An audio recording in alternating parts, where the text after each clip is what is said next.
The Weeknd and Kendrick Lamar, Pray For Me, on the hit list on KMFM. Hi to Alex and Elizabeth. Really excited over on Twitter at KMFM Official. Mainly because Meghan Trainor is hanging out on the show this evening. So firstly, it is so good to have you back because No Excuses is sounding so good on the radio right now. How does it feel to be back? It feels so good. I'm so excited to be here. The fans have shown so much love and I just keep going like, wow, you guys remember me? Thanks. And radio has shown so much love and I appreciate everyone and they make me feel like a superstar and they make me feel like all my dreams are coming true because of them and that's so nice. What's your favourite fan reaction you've read or seen so far? Oh, there's so many. I mean, I love the fans who learn all the choreo to No Excuses online and I repost it, and I love the fans that tell me I have terrible anxiety and because of you I got through it, or I'm having a tough time and I really didn't like life until your song came on, and those mean so much to me, especially as a songwriter. Just to even reach out to strangers and help them is such an incredible feeling. You almost feel like you had a superpower, you know? Yeah, no, I totally get what you mean. We've been hearing a lot about the vocal problems that you've been having over the last couple of years, like the vocal surgery, the voice rest, the stuff like that. Now, I feel like when a lot of people take time out because of an illness, they develop a really kind of obscure hobby. I'm talking like knitting, painting, bird watching and all of those. Yes. Did you pick up something new while you were kind of on vocal rest? 2 out of the 3. I did a lot of painting. I did spray painting, which I found I'm really good at.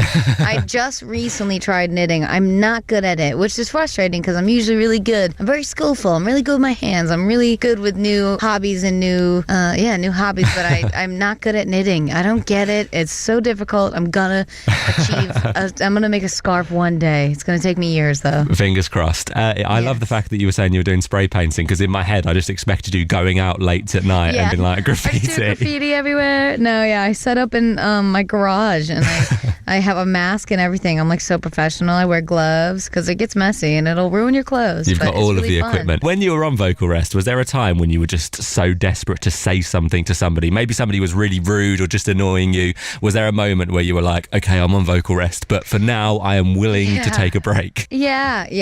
If I would get angry or if I would get really excited or really upset, I mean, the first week, it was the day of the Grammys, and it was the Grammys where Adele sang and then stopped it and then re-sang her song, and I was just like screaming, watching it, like, wah! But my voice sounded like, bah! And I was like, oh no, and I got so sad, and then everyone's like, it's okay, just don't speak ever again. And so you're not supposed to talk at all because you sound scary and then it trips your brain, but yeah, I did on accident. How long were you on vocal rest for? Do you not say anything at all during it? You can't say anything, and sometimes you just forget. You just wake up like, no, I'm a human who talks. I was on it for overall, the second time around was like 4 months, and it was pretty miserable, and it took my brain into a dark place because when you're alone with your thoughts like that, it can get really scary. Yeah, how are you now? I'm so good now. I can talk now, and I'm in love, and I can finally, I was in love with my boyfriend and couldn't even tell him that. I couldn't even say I love you too, which was like the saddest thing. Talking about your boyfriend, now your fiance as of the end of last year. Congratulations. How did he do it? Thank you. He brought me to Palm Springs, which I've never been, and a beautiful hotel, and got my family there. He surprised me with my entire family, and he surprised me at a zoo with beautiful Christmas lights everywhere, which is kind of my dream. It is my dream, and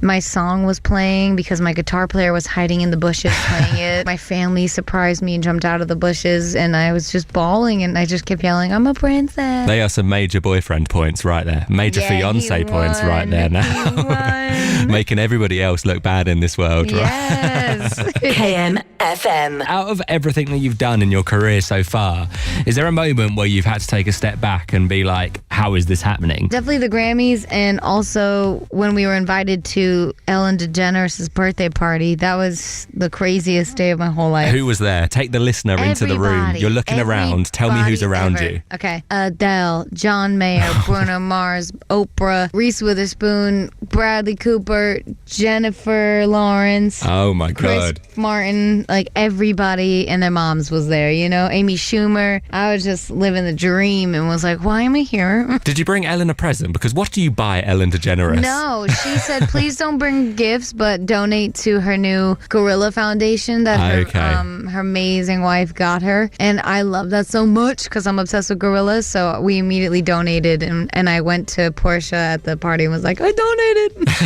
Because I can imagine that was good for a lot of people. Because as I was saying, what would you buy? If you had to buy Ellen DeGeneres a gift, what would you buy her? That's so smart, though, and sweet. Like, I would do that same thing if I had a big birthday party, even though, like, I don't ever want to have a big birthday party. Now, let's talk about music, because it's been about 2 years since your last album, your new album. Is it ready? Yeah. And you said on Twitter and on Instagram that it's your favourite album you've ever written. It is. It's like my favorite album of all times, but I'm biased because I wrote it.